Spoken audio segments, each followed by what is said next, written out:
നമസ്കാരം. മലയാളി വാർത്തയിലേക്ക് സ്വാഗതം. കന്യാകുമാരിയിൽ മുൻ പള്ളി കമ്മിറ്റി അംഗത്തെ പള്ളിമേടയിൽ വെച്ച് അടിച്ചു കൊന്ന സംഭവത്തിൽ ഒളിവിലായിരുന്ന വൈദികൻ കീഴടങ്ങി. മൈലോഡ് സെന്റ് മൈക്കിൾസ് ദേവാലയ വികാരി റോബിൻസനാണ് ഇന്നലെ രാവിലെ കോടതിയിൽ കീഴടങ്ങിയത്. 15 പ്രതികളുള്ള കേസിൽ ജസ്റ്റിസ് റോക്ക്, വിൻസെന്റ് എന്നിവരെ അറസ്റ്റ് ചെയ്തിരുന്നു. ഇവരെയും വൈദികനെയും റിമാൻഡ് ചെയ്തു. തമിഴ്നാട് ട്രാൻസ്പോർട്ട് കോർപ്പറേഷൻ ജീവനക്കാരനായ സേവ്യർ കുമാറിനെ ഇക്കഴിഞ്ഞ 20 ഉച്ചയ്ക്ക് 2:30 അയൺ ബോക്സ് ഉപയോഗിച്ച് തലയ്ക്കടിച്ചു കൊലപ്പെടുത്തിയത്.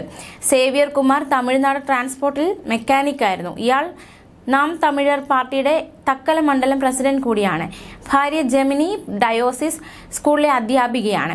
പള്ളിയിലെ കണക്ക് വിവരങ്ങളിൽ തർക്കമുണ്ടായതിനെ തുടർന്ന് സേവ്യർ പള്ളി വികാരിയോട് ഇതേക്കുറിച്ച് ചോദിച്ചു. ഇതിന് പ്രതികാരമായി ജെമിനിയെ സ്കൂളിൽ നിന്ന് പിരിച്ചുവിട്ട് സേവ്യറിനെ കുറിച്ച് വികാരി സമൂഹ മാധ്യമങ്ങളിൽ മോശമായ അഭിപ്രായം രേഖപ്പെടുത്തി. സേവ്യർ നേരിട്ടെത്തി മാപ്പെഴുതി നൽകിയാലേ സസ്പെൻഷൻ പിൻവലിക്കുകയുള്ളൂ എന്നായിരുന്നു പള്ളി വികാരി റോബിൻസന്റെ നിലപാട്. തുടർന്ന് ശനിയാഴ്ച സേവ്യറിനെ കുമ്പസരിക്കാനായി പള്ളിയിൽ വരാനും വികാരി ആവശ്യപ്പെട്ടു. ഉച്ചയ്ക്ക് പള്ളിയിലെത്തിയ സേവ്യറെ വികാരിയുടെ ഓഫീസിലുണ്ടായിരുന്നവർ അയൺ ബോക്സ് കൊണ്ട് തലയിൽ അടിച്ചു മർദ്ദിക്കുകയായിരുന്നു. ഗുരുതര പരിക്കേറ്റ സേവ്യർ സംഭവ സ്ഥലത്ത് വെച്ച് തന്നെ മരിച്ചു.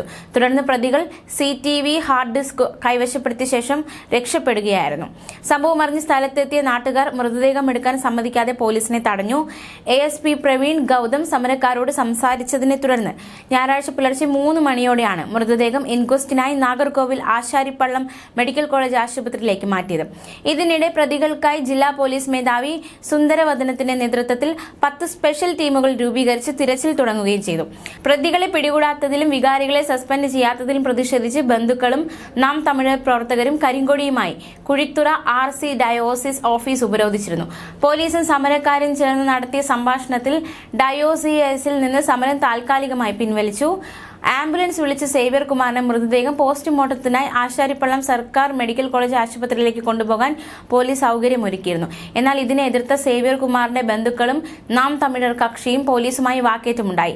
പ്രതികളെ ഉടൻ പിടികൂടിയാൽ മാത്രമേ മൃതദേഹം വിട്ടു നൽകൂ എന്ന മുദ്രാവാക്യം മുഴക്കി ഇത് കൂടുതൽ സംഘർഷാവസ്ഥയ്ക്ക് വഴിയൊരുക്കിയിരുന്നു.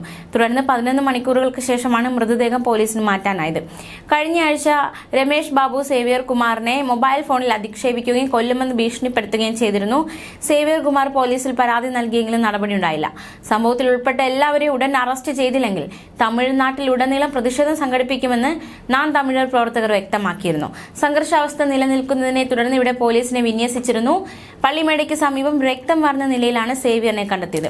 വികാരിയുടെ ഓഫീസിനുള്ളിൽ സാധനങ്ങൾ ചിതറിക്കിടന്നതിനാൽ ഇരുഭാഗത്തു നിന്നുണ്ടായ ചർച്ച സംഘർഷത്തിലെത്തുകയും ഇതേ തുടർന്ന് മർദ്ദിക്കുകയും അയൺ ബോക്സ് ഉപയോഗിച്ച് തലയ്ക്കടിച്ചു വീഴ്ത്തി മരണം ഉറപ്പാക്കുകയും ചെയ്തതായി പോലീസ് വ്യക്തമാക്കിയിരുന്നു. ന്യൂസ് ഡെസ്ക് മലയാളി വാർത്ത.